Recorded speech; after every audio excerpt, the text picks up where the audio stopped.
Hello students, today we'll be defining base for planning. Let's talk about the objectives. At the end of this session, you should be able to explain the types and plans of management, cite the steps of planning in management, outline the characteristics of sound plan in management. Dear students, in this session, we will discuss about the types of plans that can be encountered in due course of the management process. Not only this, we shall also discuss the sequence of steps involved in the planning process and also outline the characteristics of a successful plan in the management cycle.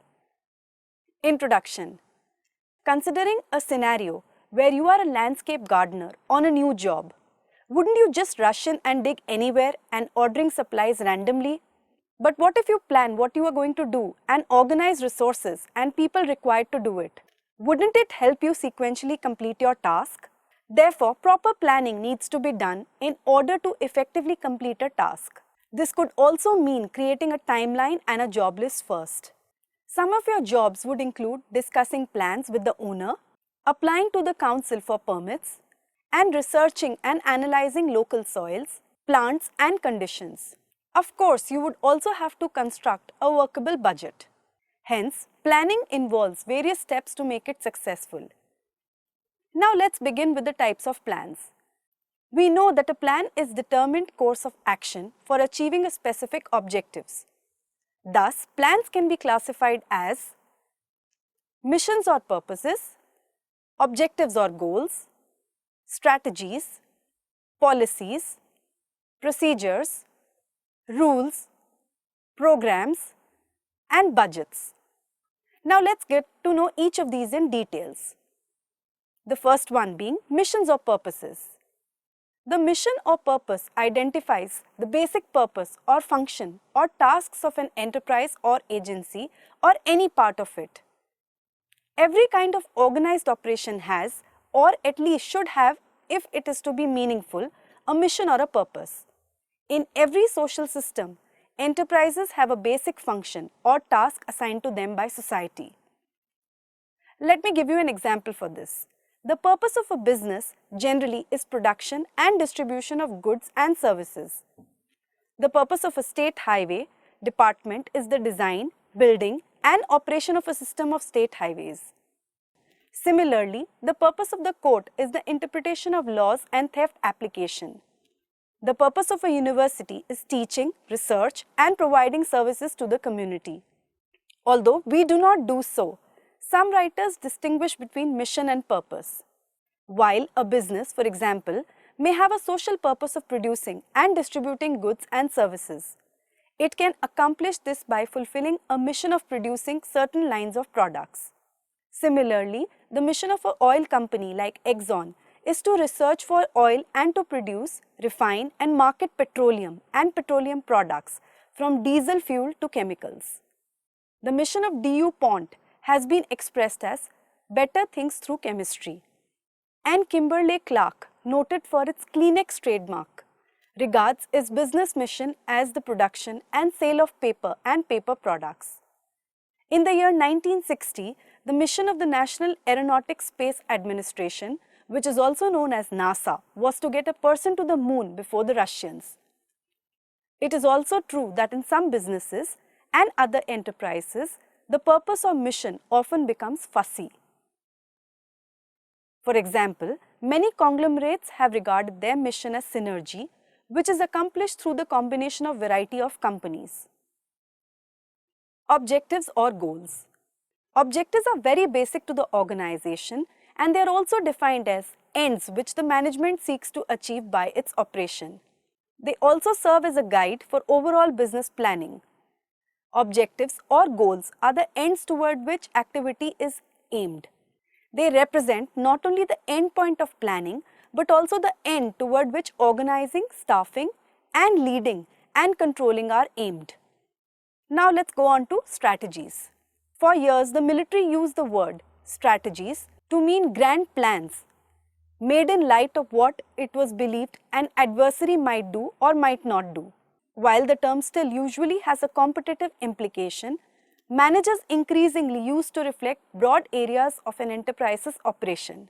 Strategy is also defined as the determination of a basic long-term objectives of an enterprise and the adoption of courses of action and allocation of resources necessary to achieve these goals. Strategy is a comprehensive plan for accomplishing organization objectives. This comprehensive plan will include three dimensions: A. Determining long-term objectives, B. Adopting a particular course of action, and C. Allocating resources necessary to achieve the objective. Policies. Policies are also plans in that they are general statements or understandings that guide or channel thinking and decision making. But not all policies are statements. They are often merely implied from the actions of managers. The president of a company, for example, may strictly follow perhaps for convenience rather than as policy. The practice of promoting from within, the practice may then be interpreted as policy and carefully followed by subordinates. In fact, one of the problems of managers is to make sure that subordinates do not interpret as policy minor managerial decisions that are not intended to serve as patterns.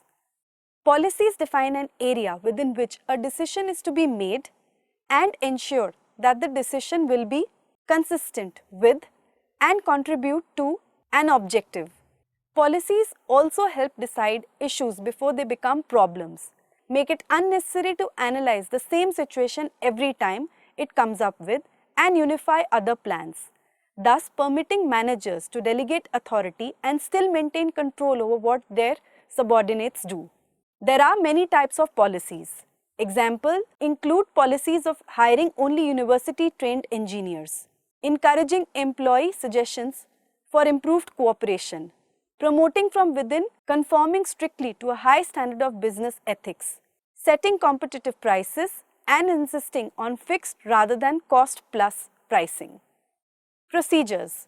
Procedures are routine steps on how to carry out activities. Procedures are specified steps to be followed in a particular circumstance. They are plans that establish a required method of handling future activities. They are chronological sequences of required actions. They are guides to action rather than to thinking, and they detail the exact manner in which certain activities must be accomplished. Let me give you an example for this. Case Western University outlines 3 steps for its appraisal process. First being setting performance, objectives, second being performing a mid-year review of the objectives, and third being conducting a performance discussion at the end of the period. Procedures often cut across departmental lines. For example, in a manufacturing company, the procedure for handling orders may involve the sales department for the original order, the finance department for acknowledgement of receipt of funds and for customer credit approval, the accounting department for recording the transaction, the production department for the order to produce the goods or the authority to release them from stock, and the shipping department for determination of shipping means and route. A few examples illustrate the relation between procedures and policies. Company policy may grant employees vacations. Procedures established to implement this policy will provide for scheduling vacations to avoid disruption of work, setting rates of vacation pay and methods for calculating them, maintaining records to ensure each employee of a vacation and spelling out the means for applying for leave. Rules. Rules spell out specific required actions or non-actions, allowing no discretion. They are usually the simplest type of a plan. No smoking is a rule that allows no deviation from a stated course of action. The essence of a rule is that it reflects a managerial decision that a certain action must or must not be taken. Rules are different from policies in that policies are meant to guide decision making by marking off areas in which managers can use their discretion, while rules allow no discretion in their application. Let's go on to programs. Programs are a complex of goals, policies, procedures, rules, task assignments, steps to be taken, resources to be employed, and other elements necessary to carry out a given course of action. They are ordinarily supported by budgets.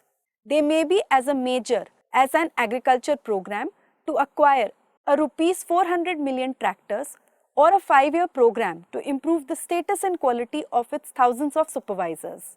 Or they could also be minor, as a program formulated by a single supervisor to improve the morale of workers in the parts of manufacturing department of a farm machinery company. Budgets. A budget is a statement of expected results expressed in numerical terms. It may be called a quantified plan. In fact, the financial operating budget is often called profit plan. A budget may be expressed in financial terms, in terms of labor hours, units of product or machine hours, or in any other numerically measurable terms. It may also deal with operation as the expense budget does. It may reflect capital outlays as the capital expenditure budget does, or it may show cash flow as the cash budget does. However, making a budget is clearly planning. The budget is the fundamental planning instrument in many companies. It forces a company to make an advance, whether for a week or for 5 years. A numerical compilation of expected cash flow, expenses and revenues, capital outlays or labors or machine hour utilization. The budget is necessary for control, but it cannot serve as a sensible standard of control unless it reflects plans. Characteristics of good plan. A good plan should contain the following features. It should be based on clearly defined objectives. It must be simple and easily understandable. It should be flexible or adaptable to changing conditions. It must be balanced in all respects and should be reasonably comprehensive. It should provide standards for the evaluation of performance and actions. It should be economical, that is, permit optimum use of available resources before creating new authorities and new resources. It should be practicable or feasible and unambiguous. APN should be precise as to its nature and scope. It should be prepared with the consultation of concerned persons. Different plans must be properly integrated and harmonized with one another so as to ensure unity or consistency in plans. It should provide for proper analysis and classification of actions. Now let's go on to the steps in planning. Planning function of management involves the following steps. First, being aware of opportunities. Although it precedes actual planning and is therefore not strictly a part of the planning process, an awareness of opportunities in the external environment as well as within the organization is the real starting point for planning. All managers should take a preliminary look at possible future opportunities and see them clearly and completely. Know where their company stands in light of its strengths and weaknesses. Understand what problems it has to solve and why, and know what it can expect to gain. Setting realistic objectives depends on this awareness. Planning requires a realistic diagnosis of the opportunity situation. Second, establishment of objectives. The second step in planning is to establish objectives for the entire enterprise and then for each subordinate work unit. This is to be done for a long term as well as for short range. Objectives specify the expected results and indicate the endpoints of what is to be done, where the primary emphasis is to be placed, and what is to be accomplished by the network of strategies, policies, procedures, rules, budgets and programs. Some features in this step include: planning requires a systematic approach. Planning starts with the setting of goals and objectives to be achieved. Objectives provide a rationale for undertaking various activities as well as indicate direction of efforts. Moreover, objectives focus the attention of managers on the end results to be achieved. As a matter of fact, objectives provide nucleus to planning processes. Therefore, objectives should be stated in clear, precise and unambiguous language.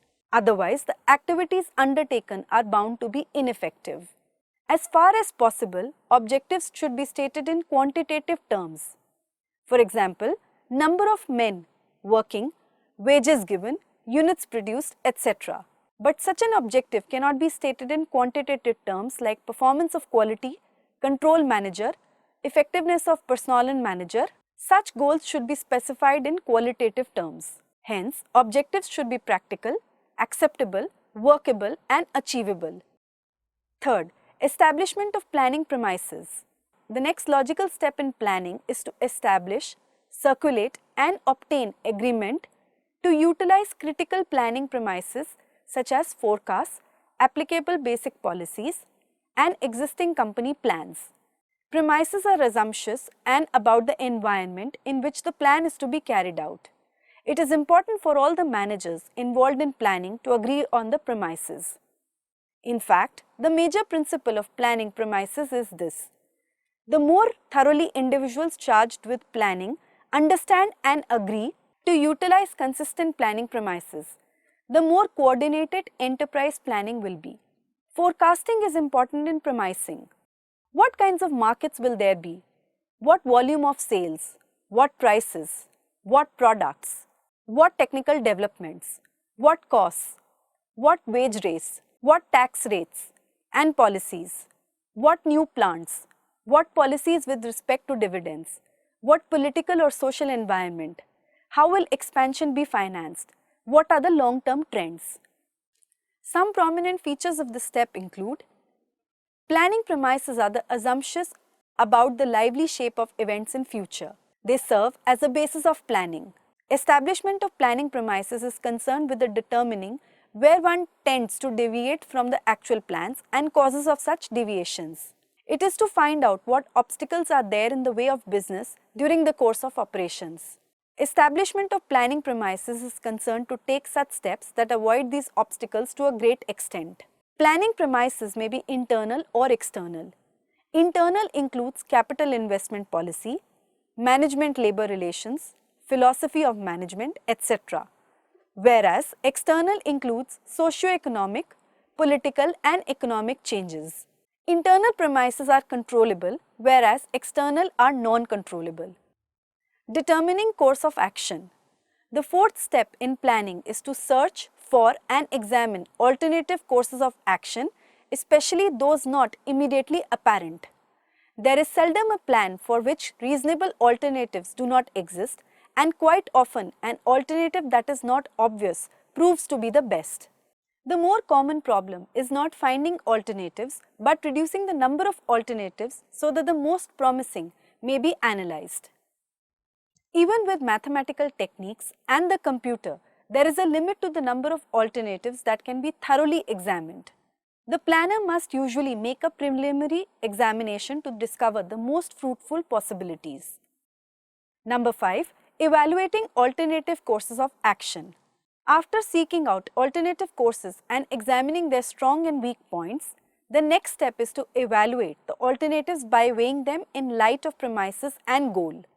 One course may appear to be the most profitable but may require a large cash outlay and have a slow payback. Another may look less profitable but may involve less risk. Still another may look better, suit the company's long-range objectives. There are so many alternative courses in most situations and so many variables and limitations to be considered that evaluation can be exceedingly difficult. Some prominent features in planning step are: when forecasts are available and premises are established, a number of alternative course of actions have to be considered. For this purpose, each and every alternative will be evaluated by weighing its pros and cons in the light of resources available and the requirements of the organization. The merits, demerits as well as the consequences of each alternative must be examined before the choice is being made. After objective and scientific evaluation, the best alternative is chosen. The planners should take help of various quantitative techniques to judge the stability of an alternative. Number 6. Selecting a course. This is the point at which the plan is adopted, the real point of decision making. Occasionally, an analysis and evaluation of alternative courses will disclose that 2 or more are advisable and the manager may decide to follow several courses rather than one best course. 7. Formulating derivative plans. When a decision is made, planning is seldom complete and a 7th step is indicated. Derivative plans are almost invariably required to support the basic plan. Some prominent features in the planning steps are: Derivative plans are the sub-plans or secondary plans which help in the achievement of a main plan. Secondary plans will flow from the basic plan. These are meant to support and expedite the achievement of basic plans. These detailed plans include policies, procedures, rules, programs, budgets, schedules, etc. For example, if profit maximization is the main aim of the enterprise, derivative plans will include sales maximization, production maximization, and cost minimization. Derivative plans indicate time schedule and sequence of accomplishing various tasks. 8. Securing cooperation. After the plans have been determined, it is necessary, rather advisable, to take subordinates or those who have implemented these plans into confidence. The purposes behind taking them into confidence are: subordinates may feel motivated since they are involved in decision-making process. The organization may be able to get valuable suggestions and improvement in formulation as well as implementation of plans. Also, the employees will be more interested in execution of these plans. 9th, quantifying plans by budgeting. After decisions are made and plans are set, the final step in giving them meaning, as was indicated in the discussion on types of plans, is to quantify them by converting them into budgets. The overall budget of an enterprise represents the sum total of income and expenses with resultant profit or surplus and the budgets of major balance sheet terms such as cash and capital expenditures. Each department or program of a business or some other enterprise can have its own budgets, usually of expenses and capital expenditures, which tie into the overall budget. If done well, budgets become a means of adding the various plans and set important standards against which planning progress can be measured. 10. Follow-up appraisal of plans. After choosing a particular course of action, it is put into action. After the selected plan is implemented, it is important to appraise its effectiveness. This is done on the basis of feedback or information received from departments or persons concerned. This enables the management to correct deviations or modify the plan. This step establishes a link between planning and controlling function. The follow-up must go side by side, implementation of plans, so that in the light of observations made, future plans can be made more realistic. Now let's come down to the conclusion. In this session, we discussed about the types of plans that can be encountered in due course of management processes. We also discussed the sequence of steps involved in the planning process and also outlined the characteristic of a successful plan in the management cycle. The mission or purpose identifies the basic purpose or function or tasks of an enterprise or agency or any part of it. Every kind of organized operation has, or at least should have, if it is to be meaningful, a mission or purpose.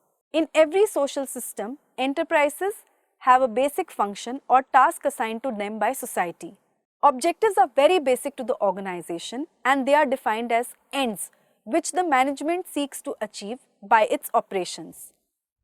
They also serve as a guide for overall business planning.